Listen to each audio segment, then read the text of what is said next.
नमस्ते दोस्तों, आपका हार्दिक स्वागत है आपके अपने चैनल शिव शंभू पर।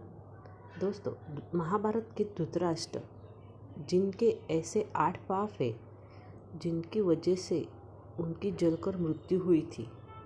महाभारत युद्ध के सबसे बड़े खलनायक धृतराष्ट्र, जिन्होंने पुत्र मोह में पड़कर अपने ही समूचे वंश का नाश कर दिया। लेकिन क्या आप जानते हैं कि धृतराष्ट्र का जन्म से अंधा होना या उनकी जलकर मृत्यु होना स्वाभाविक नहीं था, बल्कि ये उनके पाप कर्मों का फल था। उन्होंने ऐसे पाप किए थे जिनकी वजह से ही उन्हें यह सब कुछ झेलना पड़ा। तो आइए जानते हैं वो कौन से पाप थे जिनकी वजह से उनके कुरुवंश का नाश हुआ और स्वयं जलकर मृत्यु को प्राप्त हो गए। तो उनका पहला और दूसरा पाप था गांधारी के साथ उन्होंने धोखा किया था। धृतराष्ट्र का पहला पाप कर्म था क्योंकि गांधारी को विवाह के समय यह नहीं बताया गया था कि धृतराष्ट्र जन्मांध है। भीष्म पितामह ने धृतराष्ट्र का विवाह गांधारी के साथ कर दिया और धृतराष्ट्र के जन्मांध होने का पता चलते ही पत्नी धर्म का पालन करते हुए गांधारी ने भी अपने आँखों पर पट्टी बांध ली। धृतराष्ट्र का दूसरा पाप ये था कि गांधारी के परिवार को बंदी बनाकर मृत्यु समान कष्ट देना था। धृतराष्ट्र को जब पता चला कि गांधारी तो विधवा थी और उनके साथ तो ये छल हो गया, जबकि विद्वानों के अनुसार गांधारी के पहले विवाह से उन्हें गंभीर प्रकोप का सामना करने का योग था, जिसे दूर करने के लिए उनका विवाह एक बकरे के साथ कराया गया था। इसके बाद धृतराष्ट्र से उनका विवाह हुआ ताकि वह किसी भी तरह के प्रकोप से बच सके। लेकिन धृतराष्ट्र ने इसका दोष गांधारी के पिता राजा सुबल को देते हुए उन्हें और उनके पूरे परिवार को कारागार में डाल दिया। उन्हें कारागार में भोजन भी केवल एक व्यक्ति के पेट भरने का देते थे। तब राजा सुबल वह सारा भोजन अपने छोटे पुत्र शकुनी को देते थे ताकि उनके वंश में कोई तो जीवित बचे और धृतराष्ट्र से प्रतिशोध ले सके। तीसरा और चौथा पाप। धृतराष्ट्र का तीसरा पाप दासी के साथ सहवास करना था। गांधारी के पुत्र जिनको गौरव कहा गया, उनमें से एक पुरवंशी नहीं थे। गांधारी ने महर्षि वेदव्यास से पुत्रवती होने का आशीर्वाद प्राप्त किया। तब उन्हें 2 वर्ष के बाद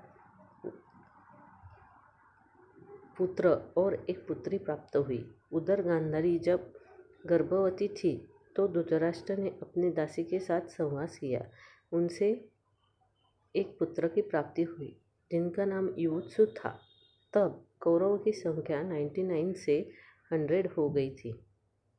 धृतराष्ट्र का चौथा पाप पांडवों के साथ किया गया अन्याय था। वह जानते थे कि पुत्र मोह में पड़कर वह पांडवों के साथ जो अधर्म कर रहे वह उचित नहीं है, लेकिन उन्होंने फिर भी वही किया, सारे वंश का सर्वनाश कर दिया। महाभारत युद्ध रोकने के लिए महात्मा विदुर ने उन्हें कई बार समझाया, युद्ध के परिणामों के बारे में बताया, लेकिन सब कुछ जानते समझते हुए भी धृतराष्ट्र चुप ही रहे और केवल दुर्योधन और शकुनी की बात मानते रहे। उनका पांचवा और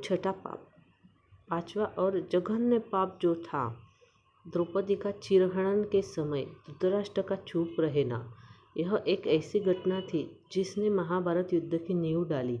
यह कहना बिल्कुल भी गलत नहीं था। द्रौपदी का चिरहरण एक ऐसी घटना जिसने प्रतिशोध की अग्नि को जन्म दिया और फिर उस सब का परिणाम इतिहास का सबसे बड़ा युद्ध महाभारत देखने को मिला।